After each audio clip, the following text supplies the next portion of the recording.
Larry, we're operating at slightly reduced power today. There's an ongoing outage at Facebook that's preventing us from posting these live videos on the Crowdsource the Truth Facebook page. And there's also been a malicious strike against Crowdsource the Truth coming from a social engineer. But I'm pleased to be with you, Larry. How are you feeling today? I feel fine. Well, reasonably fine, considering the condition. Yeah, your voice sounds a little rough, and I know you were at the hospital earlier today.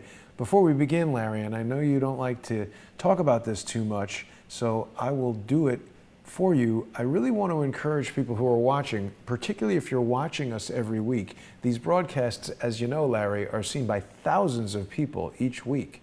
And if those people would rally together and support you, it would be a tremendous help. Larry has ongoing medical bills and he's in a particular need this week. So I really want to ask people who are watching to visit nicholslive.com, click on the donate tab and get Larry's PayPal address. You can go over to paypal.com and using Larry's address, nicholslive@AOL, if you could send Larry $5, $10, $20, and you want to send him $1,000, send him some money on PayPal or stick a few dollars in an envelope and mail it to Larry in Conway, Arkansas. We've had some really incredible shows, Larry. We had a great conversation with Ellie, who's friends with the mother of the boys who were killed on the track. And I mean, you've got unbelievable experience and insight in some of these things and the various situations that have come up in your experience in working with the government and for the Clintons and others throughout the years. I've named today's episode, Larry Nichols Takes You Deep Inside Deep State Lawfare Tactics, because we want to talk a little bit about one of our least favorite guys, Adam Schiff. Yeah, and Jason, let me say to the audience, if you wonder why I would know about all of this impeachment stuff, which seems probably out of character for somebody like me, remember, I was deeply involved, heavily involved in the Clinton impeachment process. And through that, I was able to learn an awful lot about the do's, the don'ts, what's going on, etc. But what I'm seeing today, Jason, is incredible. Yeah. In law, when you go to law school, in basic law, 101 law, they teach you about interrogation, questioning a witness. And you have what's called positive, negative questioning. Sometimes it's referred to as push-pull questioning. What Schiff has done, now folks, they have gone deep into fundamental tactics. I've never seen anybody go as deep into the process tactics the way they have. But so that you know, by doing the hearings that they're having and not allowing the Republicans to question the person being interviewed, what they're able to do is simply positive interviewing, which means they will have them say whatever they want them to say. They'll get that out through leading their questions. That's why it's called push. They push their questions on the respondent, and then the respondent is going to answer the way they predict that they'll answer. And then by not allowing the Republicans to conversely do the negative or pull questioning, which is to challenge whatever they said or give context to whatever they said or background to whatever they said or motive to whatever they said, all of that's excluded. It's all excluded. So when you talk about rigged, there is nothing that Adam Schiff has done, and you being involved in the lawsuits you've been involved with, Jason, you know this to be a fact as well. Yeah. There is no court that would allow what's going on now. For example, these witnesses that are coming in and giving their interpretation of the phone call. Right. Well, Any judge, well, any defense attorney would say objection, leading the witness, or opinion. It's their opinion, and the judge would sustain the objection. Yeah. That, the judge would not allow them to give their opinion about something that's important. Mm-hmm. They're not professionals. I mean, these people are State Department people. They're not experts in the field of interpreting the mental thinking of somebody. Yeah. So they would throw it out. Larry, let me ask you a question here, because I think you're speaking about this guy, Lieutenant Colonel Alexander Vindman, who is, I guess, a lieutenant colonel in the Army, I suppose, and he is a Ukraine expert. So this guy gave some testimony with regard to his impressions of the president's phone call. Now, everybody knows that you were a Green Beret and served in the military. It strikes me as strange that an active military officer would offer his opinion and act on his own personal feelings of the orders of a commanding officer, particularly the commander-in-chief of the armed forces. Isn't this a total breach of etiquette for military? Shouldn't this guy be immediately court-martialed for doing this? Well, he can't be court-martialed due to the fact that he's being brought in under a congressional hearing. Mm-hmm. So, no, he could not be court-martialed. But he is violating the code of the military forever. You never betray your commander-in-chief. Never. And that's what he's doing. Now, the reason he's doing it, I can tell you that, him being a colonel, he believes, since he's worked his way up through the State Department, I'm sure he's been promised that if he helps them and they get rid of Trump, then he's in line for promotion. Secretary of State or something? Well, move up to, I haven't seen whether he's lieutenant colonel or bird colonel, but, he'll be in line for promotion, in line for like you're saying, a better position, a better job with the State Department. There's something behind his actions. He didn't just wake up today and say, I'm going to do this. He didn't. There's a motive behind it. Yeah. And once again, that's the problem about having negative questioning. How do you find out what made this guy do that? I mean, that's a question somebody should ask him. Right. Just like you did. Look, You're an officer in the United States military. The president is your commander-in-chief. What made you be willing to give an interpretation that you had of something you think the president was thinking or doing and come out publicly against him? Right. Why? Furthermore, Larry, when you went through basic training, so a Green Beret, that you were a Marine, right? Is that what the Green Berets are? No, Army. No, Army. Okay, sorry. I apologize for my ignorance. When you went through basic training in the Army, did they tell you every time you're given an order that you should process it and apply your own sense of morality and act on your own personal feelings about it? Or did they tell you to just follow the orders? Absolutely not. Absolutely not. Anybody that's been through military basic training for any branch, the whole purpose of basic training is to break down all of your own mental concepts, everything about you, break it down to where you simply do what you're told. Right. Without reservation. Yeah. Because otherwise we have chaos. Everybody would be acting on their own personal feelings about, shoot that guy, and you'd be like, well, gee, I don't want to really kill anybody, and then everybody in your battalion gets killed. That's right. I mean, everything about this colonel testifying is wrong. Wrong. And therefore, it should be challenged and questioned. So now you know that they're pulling tricks. Schiff is pulling a dirty trick on President Trump and the Republicans, by the way, on the committee. Mm-hmm. By the way, he structured these proceedings. Now, why are they releasing the transcripts? Now, Yeah.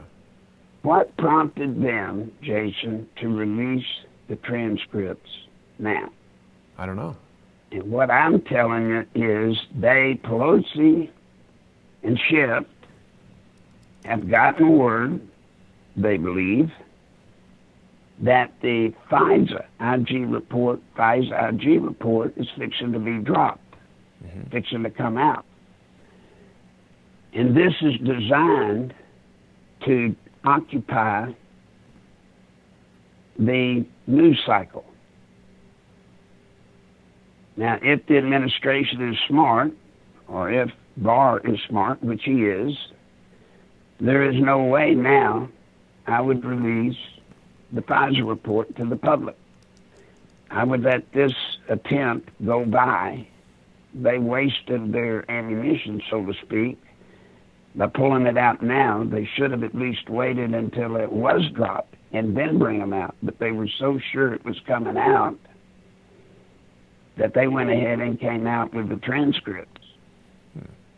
Now, what would have happened, just so you know, if the FISA report came out yesterday or today, the mainstream media, I assure y'all, would cover almost exclusively these transcripts being released.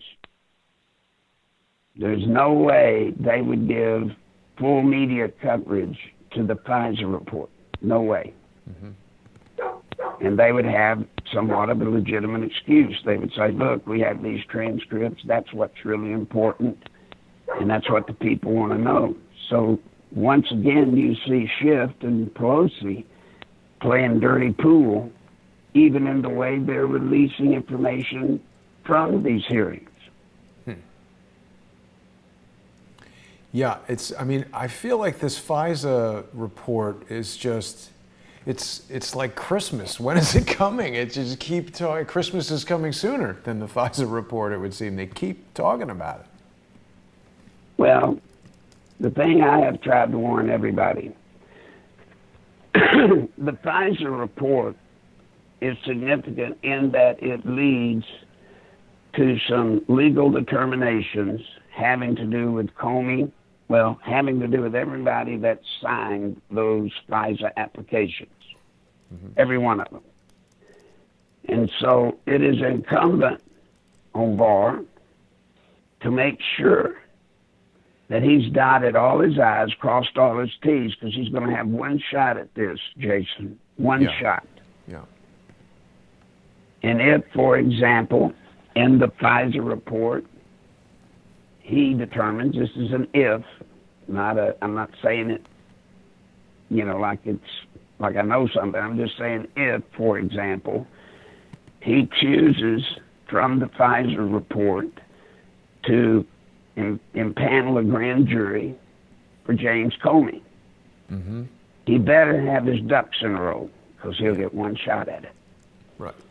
So it's better that William Barr, it's better that he take his time and make sure everything's exactly right.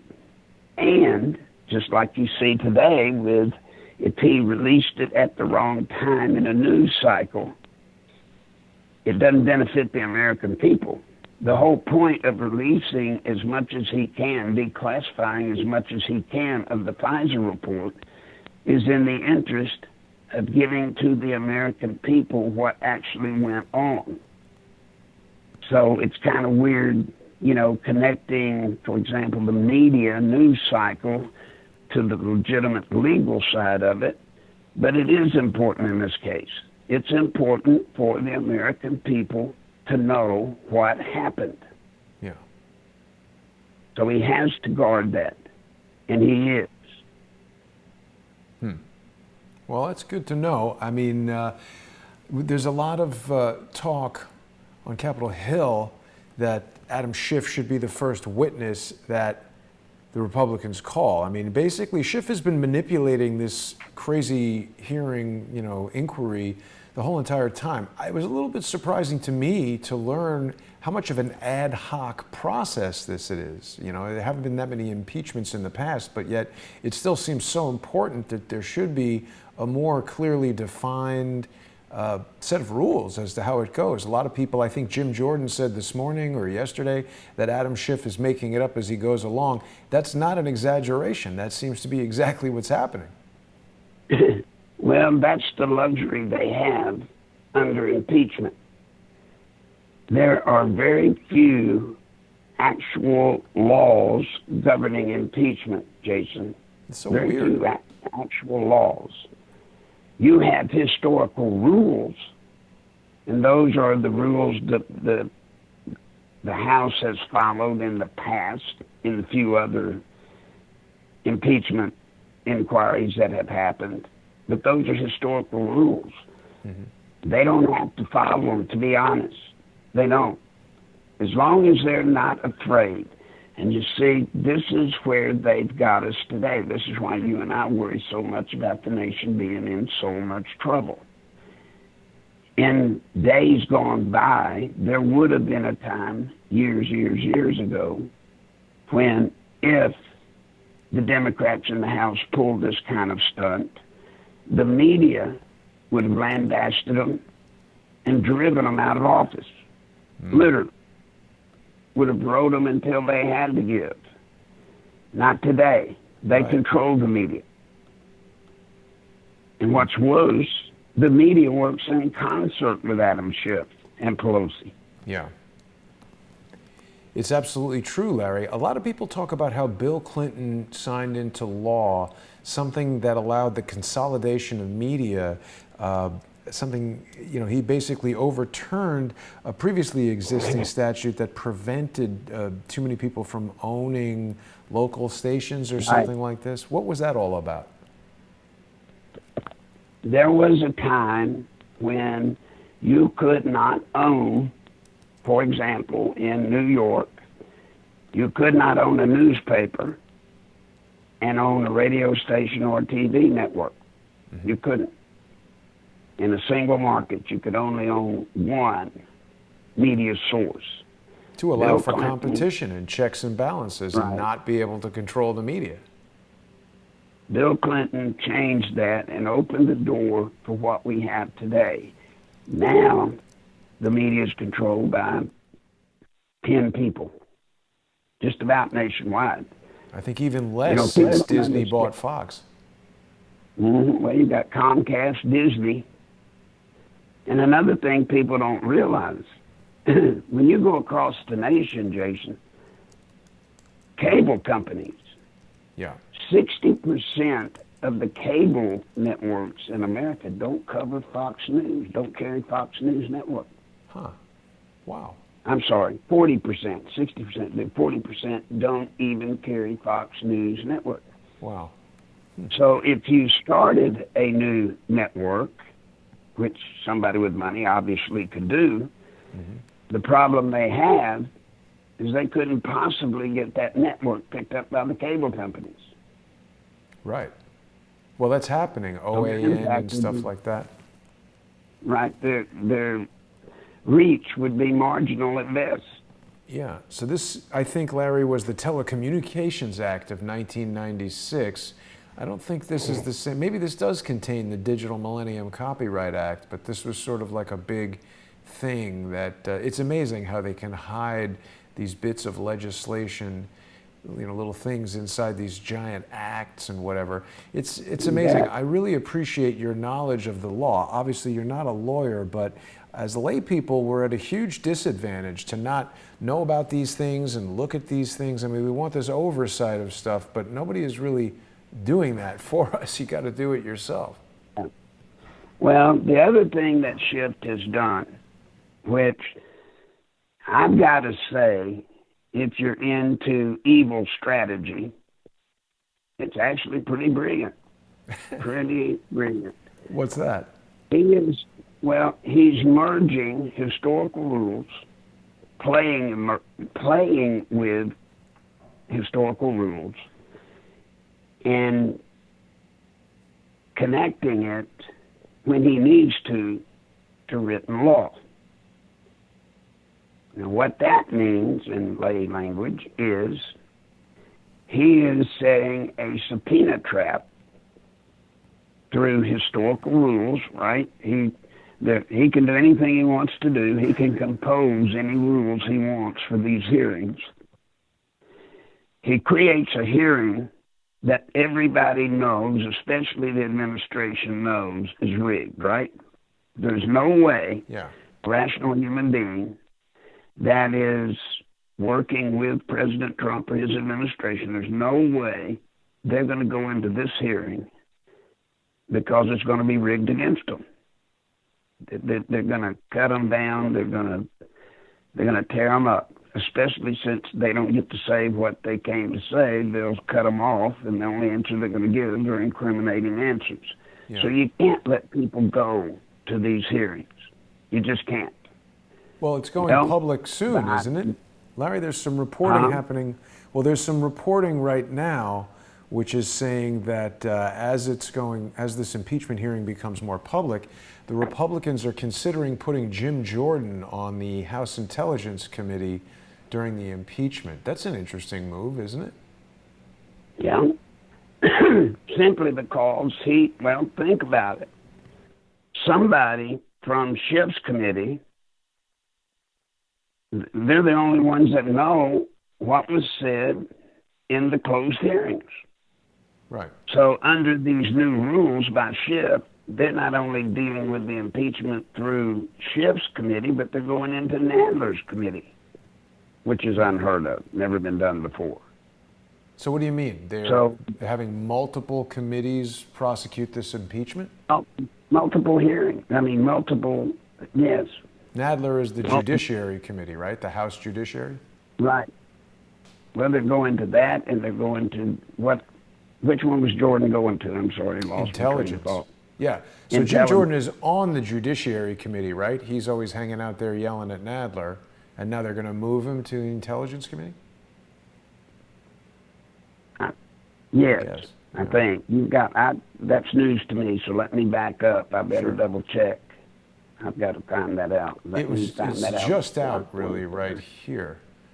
But it feels like a lot they're going to have to take people from Schiff's committee. The Republicans are going to have to take people from Schiff's committee and put them on the other committees that are going to have purview in this impeachment.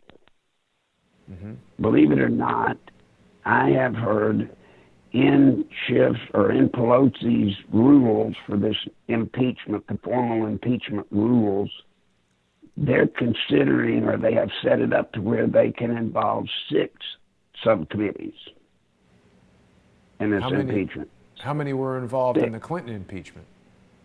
1. So why do they want multiple committees? Just create more chaos and just to create more trash. Look, there's something I guess maybe we failed to tell people. Sure. Nixon had been convicted of a crime, or his people breaking in, right? Yeah. Clinton was convicted of perjury. Right. Then it went to impeachment. What Schiff has done, they have gone to impeachment, but there have been no crimes. Unbelievable. None. Yes. So they are trying to use the impeachment to find a crime. Wow.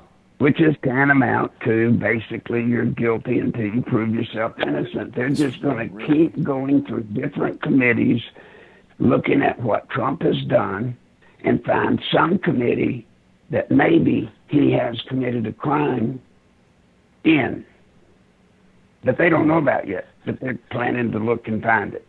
Larry, Brandon is with us in the comments, and he's saying that they're using these 6 or 7 committees to gather as much evidence as they can and then send it all to the judiciary. So that's interesting. It's just more vectors to attack from. Just more trash, more garbage to pick up and collect. Larry, the New York Times is reporting that Sondland, the ambassador, is going to revise his testimony, citing quid pro quo with Ukraine. I don't understand how you can have witnesses who are saying there was quid pro quo when the most substantial piece of evidence in this matter is the transcript of the phone call, in which, in my mind, quid pro quo would have to be do this or else, and that was never said. Right. Quid pro quo is defined in law. It has a definition, and it has 5 features that must be 5 standards that must be complied with. You got it? 5. Yeah. The transcript does not comply with 1 standard. Not one under the legal definition of quid pro quo. May I read that to you, Larry? Let me read that to everybody here. I've got the Cornell Law Dictionary saying quid pro quo legal definition in general is Latin for something, an exchange of acts or things of approximately equal value. And then there's employment law, there's illustrative cases. I guess we got to go into some of this case law to really fully understand it, but there's got to be a clear offer of something for something, and there's been multiple explanations that the Ukrainian president was not made aware that there was any payment being withheld or anything like that. And in stark contrast, this is something obviously everybody already knows. Biden came right out and said that he told the guy, fire this person or you're not getting the money. It's unbelievable. Right. Yeah, but remember what I'm telling you. There are 5 standards. You know, just like there are 7 standards in RICO that must be met. Okay. None of them are met. None. And then it's asinine to take the transcript and parade people in that didn't hear the conversation, heard about the conversation, and they felt funny about it. They felt like, you know, there was something wrong with it. It's really... Legally, there was nothing wrong with it. That's why the president keeps referring to it's perfect. It's perfect in that it did not comply with any of the standards, and I got that from Rudy myself. It does not comply with any of the 5 standards. Huh. So therefore, you could say it's perfect. It doesn't comply with a single standard that must be met. But this is back again where you're comparing law to historical rules. The rules of impeachment at the House level, anything they want to make them. Anything they want to make them. That's really bizarre. I don't understand how we have a system like that. Well, the other thing that's obvious is they do not intend to impeach President Trump. What do you mean? They don't. They don't intend to impeach him. I mean, they may impeach him in the House after they've got out of it all they can get. But this is all designed to keep dragging trash out on Trump during his bid for re-election. Right. That's all Even this just is having about. a headline in New York Times that says a key witness is going to revise his testimony, that is, you know, slanderous or scandalous and shocking for some people to hear. And I would be surprised, I'd be real surprised that guy is really going to change his testimony. That could be another one of those things that they got from an inside source that turns out not to be true. Well, let's read the article here and see what it says. It's Sondland updates impeachment testimony. This is the New York Times right now. In a substantial update, that's interesting, substantial update to his initial account, Gordon D. Sondland recounted how he told Ukrainian officials military aid was tied to their commitment to investigations President Trump wanted. Now, wait a minute. That's saying Gordon D. Sondland told Ukrainian officials that. How do we know if President Trump told Sondland to tell them that? Well, let's get one other thing clear. Let's make one thing very clear to the audience. His chief of staff Trump's chief staff said it and got in trouble for saying it. Every president we've had in recent memory has leveraged aid from America, aid money from America, to something we wanted the country to do. Every one of them has. Trump's done it. He's done it. Yeah. Now, we're not going to just give a country $1 billion if, for example, they're still supporting drug running. Right, or chopping people's heads off or whatever. Yeah. So would they get mad at Trump if he said, hey, you've got to stop doing terrorism or we're not going to give you this $1 billion? They'd say, oh, that's quid pro quo. That's the other thing, Larry. You've brought up a great point right here. Donald Trump is asking the Ukrainian government to investigate a massive international corruption scandal, which is absolutely something the president should be asking his foreign counterpart to do. They've moved us so far off of that main issue with all of this Adam Schiff-fueled nonsense, no one's even asking about Joe Biden. Well, there's the other thing. Joe Biden caused the president to do what he did, relative where he talks about Biden. Joe Biden did that. When he made the video just outwardly saying, he forced them to fire the prosecutor or he wasn't going to give them the money. Remember, the president is the chief law enforcement officer of the land. Right.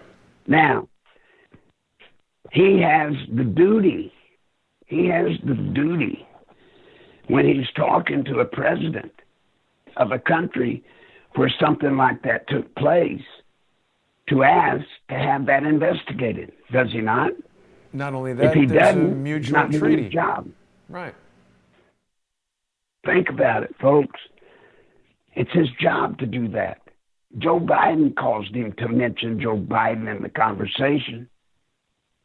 Joe Biden should not have gone on camera bragging about forcing them to fire the prosecutor investigating his son's company, or he wasn't going to give him the $6 million or whatever it was. He said that at the Council on Foreign Relations, Larry. Have you ever been to a CFR meeting or dealt with Bill or Hillary going to a CFR meeting or anything like that? No. What do you think of that Council on Foreign Relations? Not much. Yep. Now, I've been to the Bilderberger. You've been there? With Bill. Wow. Oh, yeah.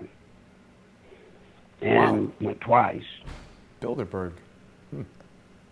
Now, the Bilderberg, Trilateral, all of those have merged into what's now called the Progressive Council. All of those booger groups that you talk about all the time, folks, they've merged into one. But what's scary about the Progressive Council, the person that is the head of that now is George Soros. There's nothing on the internet about that. You've mentioned it before, and I've looked for it, but there's no, website for it. Well, you're not going to find out about what these creeps are up to. Tell me where I could go and be heard other than here. Yeah. Who's going to blow the whistle on them other than me? Certainly none of the people involved. Right. Yeah, Soros has got his Open Society Foundation and all this other stuff. But I mean, that's the thing, Joe Biden said that right at a CFR meeting. I think it's pretty well known that the CFR is sort of like the nexus between the press and the CIA. And I tell you, Larry, it's unprecedented how we see the deep state activating and doing everything it can to try to be secret. I see some news where they're still talking about they want the name of this whistleblower to come out, but I'm confused by that because don't we already know he's this guy, Eric Ciaramella? And they're also saying that they're trying to make it look like Trump is doing something bad, saying he wants the accuser's identity to be revealed. They're talking about whistleblower laws. Yeah, let me clear that up. Yeah. The whistleblower law protects a whistleblower's job. Right. It means by law they cannot face punishment by losing their job, getting demoted, any of that. You will not find one word in the whistleblower law, not one word, talking about giving them anonymity, Right. keeping them secret. You're not going to find that. It doesn't exist. So once again, how's that happening? Schiff's composing the rules and then telling the American people, well, it's the whistleblower law that's telling us to do that. No, it's not. He is. Yeah. See how they comport rules and law? They're constantly mixing the two. Well, and he's also making up his own rules. I mean, this is like playing Monopoly at a sleepover at Adam Schiff's house, and he's got different rules at his house than anybody else has ever played Monopoly by. Well, but that's what I'm saying, Jason. He's composing his own rules, but he comports it with law. In other words, he says whistleblowers have the, they're supposed to not be known, and that's the law. No, that's not the law. But who gets to hear the truth? The only word you're hearing is his. Mm-hmm. I believe this is the Prohibited Personnel Practices law, possibly. Is that the Whistleblower Act? Or maybe I've got it wrong. I don't know. I'm trying to look this thing up. I think it's actually called the Whistleblower Act. Yeah. Well, it was like I thought. 1989 or something like that, right? Whistleblower Protection Act of 1989. And here it is on Wikipedia. Maybe we can get right to the statute. But I agree with you, Larry. I've spoken to a bunch of people who have wanted, protection. For the act, that's in India.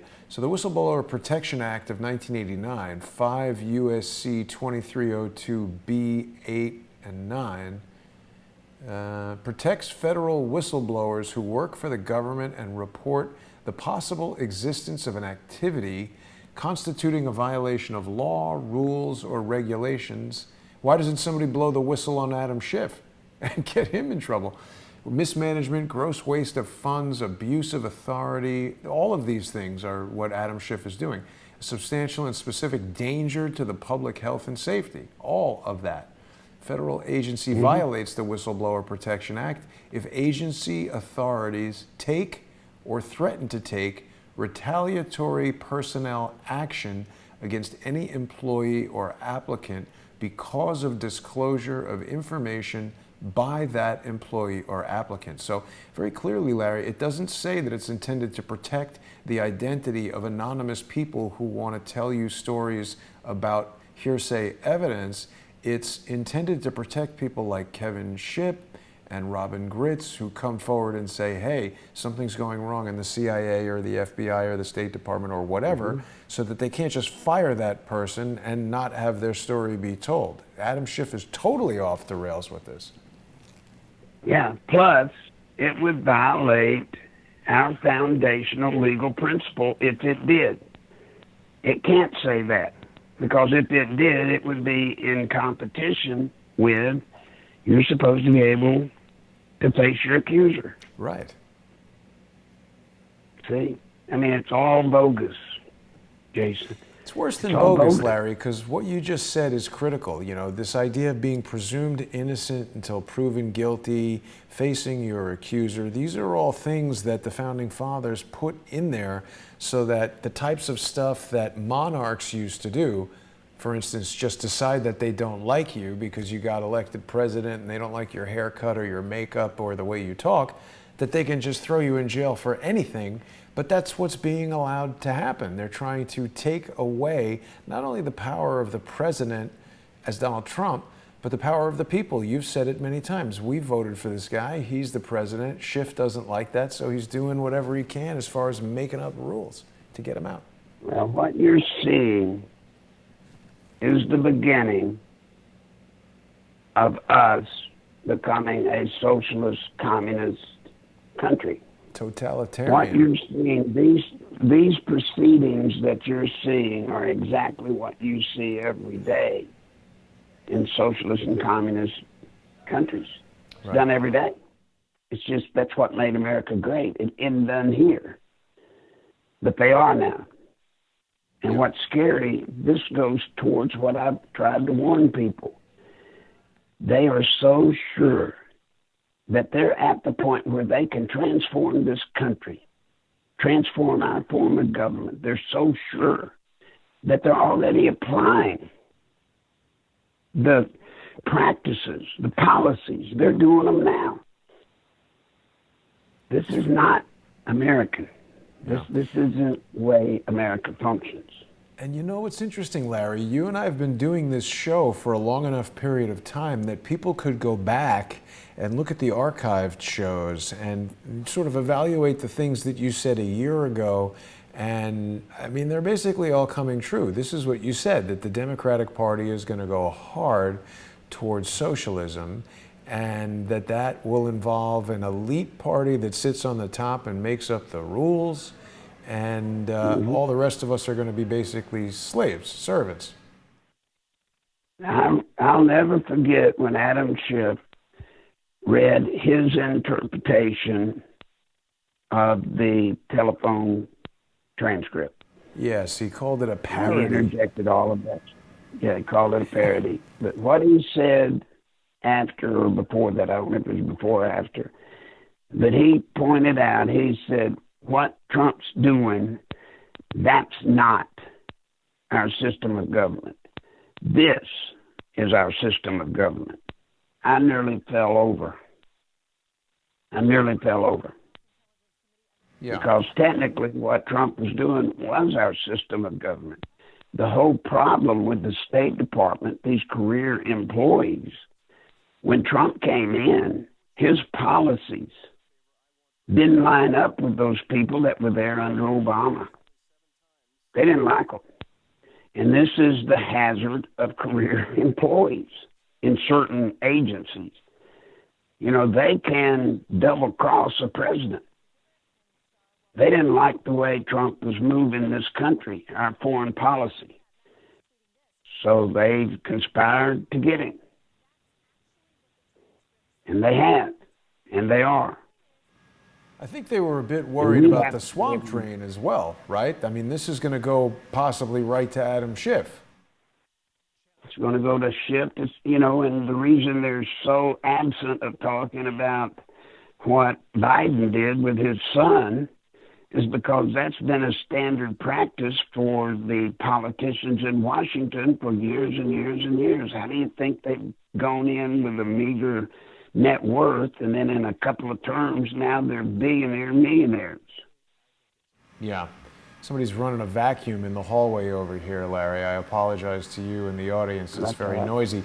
I do want to ask you about this statement made by Peter Schweitzer, which seems entirely reasonable. He's saying that Hunter Biden needs to testify about all this Ukraine and China stuff. I mean, that's what we've got here is a dispute. You opened the conversation talking about the push-pull questioning. I mean, that's the adversarial process of cross-examination, isn't it?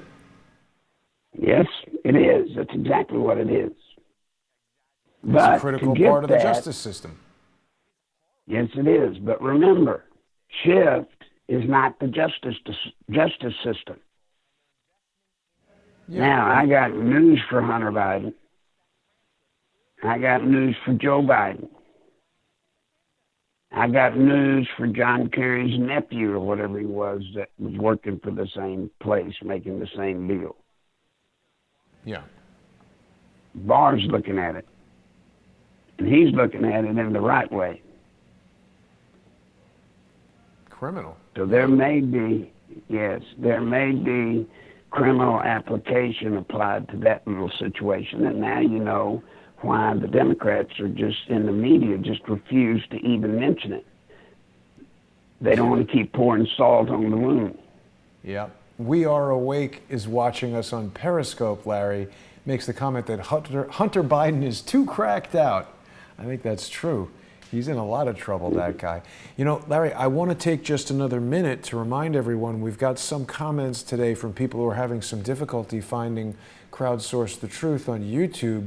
The main channel has been hit by a malicious strike, And it seems like live streaming may be down for as much as 90 days, which is a significant blow. So we're live streaming right now on Crowdsource the Truth 2 on YouTube. People can subscribe over there and watch the show for free. We're on Periscope. Facebook has been having an outage for the past 2 days, so people might also be having a difficult time finding us on Facebook. You can always see the show uninterrupted live streaming on subscribestar.com/crowdsourcethetruth or patreon.com/crowdsourcethetruth. You're also going to get access to a lot of exclusive content, and tonight we've got another episode of More Pain. I also want to remind everybody to visit Larry's website. Larry is giving us his insights and knowledge based on really decades of experience in Washington, D.C. Larry is a unique insider, and he's got a broad understanding of the law and the government process. And as today's show is about, the deep state dirty tricks. If you're watching this show and you enjoy listening to Larry, or you like putting in comments about how you dislike me or you dislike Larry, for whatever reason that you're watching the show, if you're watching it, you should go over to nicholslive.com, hit the donate tab, and visit PayPal using Larry's nicholslive@aol.com PayPal address. And if you've been watching this show for more than, let's say, 5, 6 episodes and you have not yet sent Larry any money, send him $5, send him $10. Get on the PayPal site and use nicholslive@aol.com to compensate Larry. He's doing work for you here. He's providing information and entertainment. You can also stick some cash in an envelope if you want to just send him some money there in Conway, Arkansas. Larry really needs our help. He's got ongoing day-to-day bills for his medical treatments, for his daily living, and I think he would really appreciate some love from the audience. Now, Larry, what else did we want to cover today? We still have a few more minutes. Larry, Well, I think that just about hit everything in the shift impeachment that we were covering. I will tell y'all this, a couple of just side little bits of info. Mm-hmm.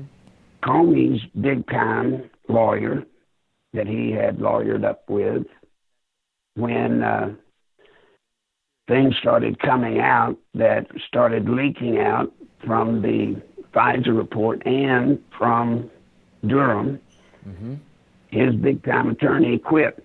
Whoa, didn't hear about that. Yeah. Who was his attorney? Yeah, was it DLA Piper? I can't tell you. I don't know. I just was told that his big-time attorney walked off the case. Wow. Now, Durham really dropped a bombshell on everybody when he expanded his criminal investigation. Right. Now, I'm telling you, Durham has everything he needs to completely link the original counterintelligence investigation that was started by Clapper and Brennan to an email that was sent out by Obama himself. As I've told you before, they first tried to get Biden to do it, and he did, but Clapper and Brennan wouldn't do it because they said the only way they had permission to do that was with direct signature of the president. So Obama signed it, and Durham's got it. So I don't know, maybe somebody can tell me, Jason, I don't know what kind of damage could be done to Obama. You know, they can't go back and take his presidency away. There'll never be a day, you know, he would go to prison. Never, you say? Never. But, you know, he is the beginning, and Durham knows it. And expanding his investigation, he's moving into more of Obama's immediate staff, and they're sweating bullets. They are sweating bullets.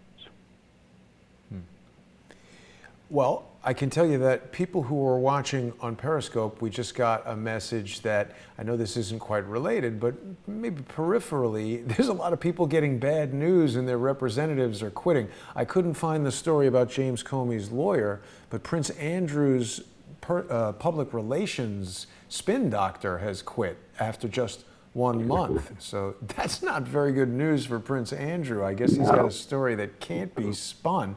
You know, there was also this release of the James O'Keefe had this ABC News expose revealing that ABC News had buried the Jeffrey Epstein story, but that was a little bit of a disappointment for me because I think everybody knew that mainstream outlets buried the Jeffrey Epstein story until he was like dead, allegedly.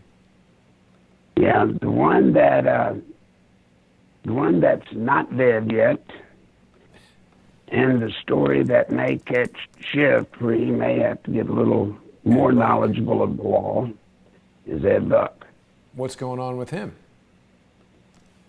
Well, as I told the investigators and proved it, Schiff visited Ed Buck's apartment 16 times. Now, how could he visit Ed Buck's apartment 16 times, by the way, of evening, not during the day, at night, and not have been exposed to some of the wild stuff that was going on there? Mm-hmm. And in his capacity as a United States congressman, if he witnessed any illegal activity, he is guilty for not reporting it. Right. Misprision of a felony. So, yeah. So I would say the Schiff, you better do your fighting while you can, and you better start sucking up and getting ready for that, because that is coming. Now, one thing I will say to all of this,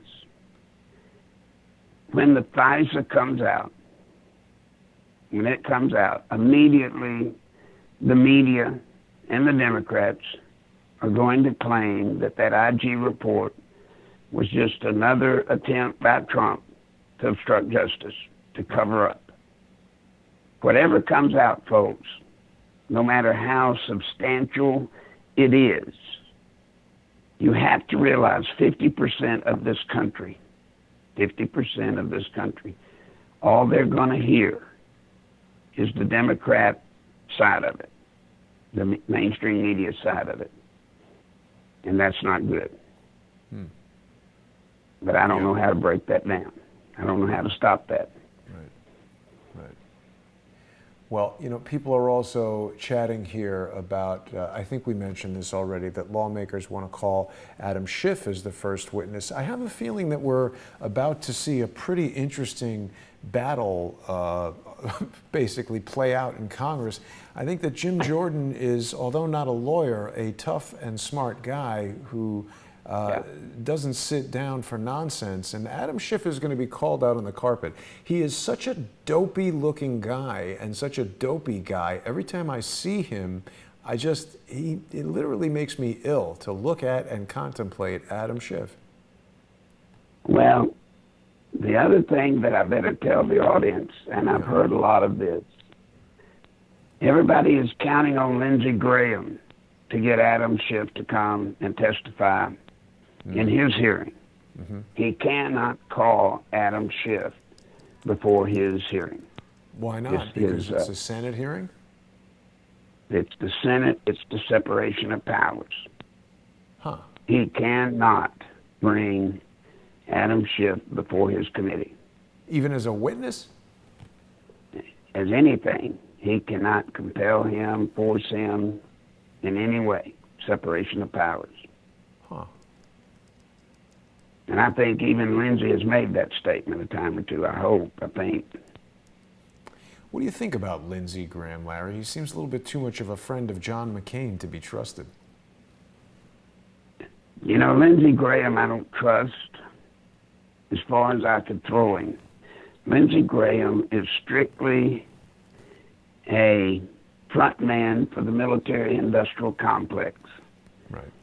The only reason he seems to be on fire and such a person in support of President Trump is because he needs him right now. Because McCain's dead. But I fear Lindsey Graham. I think he's up for election this time, if I'm not mistaken. And when he doesn't need President Trump, we will not be able to trust Lindsey Graham. And by the way, Mitch McConnell has already stabbed President Trump in the back. You know, Lindsey Graham and 47 members of the Republican Senate sent a thing to Pelosi saying that if they continue these hearings the way they are, that they were going to not have the trial. They were going to vote against having the trial.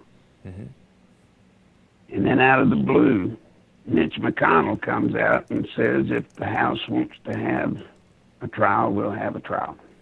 Wow. Yeah, that's not good. I never trusted any of these guys. I really can't stand them at all. I'll tell you, somebody who I do like, Larry, who it was nice to see in the president's corner is Rand Paul. There was a rally, I think it was last night in Kentucky, and that's Rand Paul's state. He was there standing with the president. I thought that was a good show of solidarity. They've had their disagreements, exchanged barbs in the Republican primary, but I think Rand Paul has his head screwed on pretty straight. His father certainly has a lot of great ideas, and he's one of the standouts in the Republican Senate. What do you think about Rand Paul? I don't think about him. It's just, I agree with him on some issues and disagree on others. Yeah. But I think he is fairly straight. I think he's one of the ones that whatever he believes, and that's an oddity. Now, I will say this, President Trump, as I understand, spoke in Kentucky, and he did not mention Mitch McConnell. Mm-hmm. Did he? Does anybody know if he mentioned Mitch McConnell? I didn't watch the full thing, so I can't say if he did or didn't. Well, it would tickle me to death as a payback for him stabbing President Trump in the back at that massive rally. And he mentioned the governor and all the people he normally gives credit to. Yep. If he didn't mention McConnell, or certainly didn't pitch for him, that'd be a pretty good slap in the face. Yeah, I'm sure that is pretty true, Larry. Very true, as a matter of fact. Larry, we're just about out of time, but I do want to remind everybody once again that, now wait a minute. So someone told me to look at the headline of the Daily Mail, and here it is. It's saying that Trump's ambassador to the EU changes evidence to testify that he did deliver a quid pro quo message to Ukraine to probe the Bidens in order to release military aid, and tells lawmakers it doesn't sound good. So now, if he's changing evidence, this sounds like a problem with stuff that Sondland is doing, not Sandlin, whatever his name is. It doesn't sound like Trump did anything bad. It sounds like Sondland is doing screwy stuff.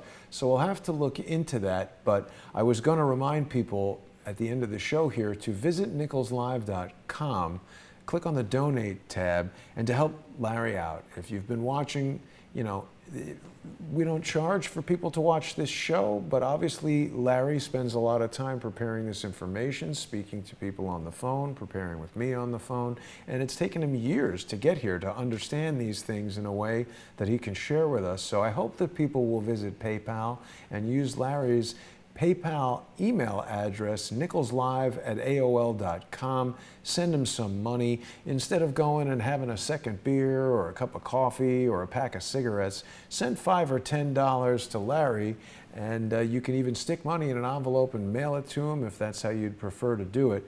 But we really want to keep Larry coming back week after week, and everybody deserves to be paid for their work. Larry, I appreciate your insights. I'm very interested to see how this all plays out. I have a growing sense that the Republicans are going to slap back at Adam Schiff and Nancy Pelosi and Gerald Nadler and all of these guys. I do as well. And as far as that headline you just read, folks, there's something bad, mysterious there. And unless that person, that quote unquote, is changing his evidence, what a strange choice of words, changing his evidence, unless he has some direct order from the president demanding that he make that quid pro quo, I would not put much stock in it. Now, it'll be used against the president, no doubt. Right.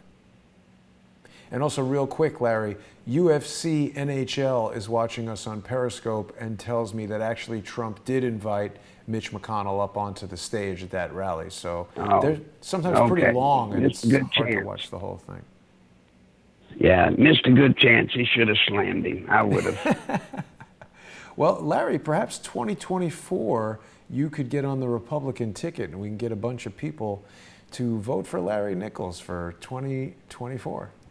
You could drain this one. I'm too crooked. You don't want me to run. I'm too crooked. At least I'd be an honest crook. Exactly. I'd tell you, Admitting it is half the battle, Larry. Well, thanks again for another great show. Really wonderful to speak to you, Larry. And don't forget, everybody, tonight on patreon.com/crowdsourcethetruth and patreon.com/truepundit at 8 p.m. We've got Michael Moore of True Pundit and a great episode coming up of More Pain, so don't miss that. Get over to Patreon and subscribe to our help. Keep Crowdsource the Truth going. We've got social engineers constantly trying to take this channel down, to take me out with fake lawsuits and fake copyright strikes and all kinds of things. So we need your support and your help to keep going. Larry, thank you for joining me today. We'll be back with you next week. Take care of yourself. I'll speak to you soon. All right. Thank you, buddy. Thank you. And thanks everybody for watching. Have a great day.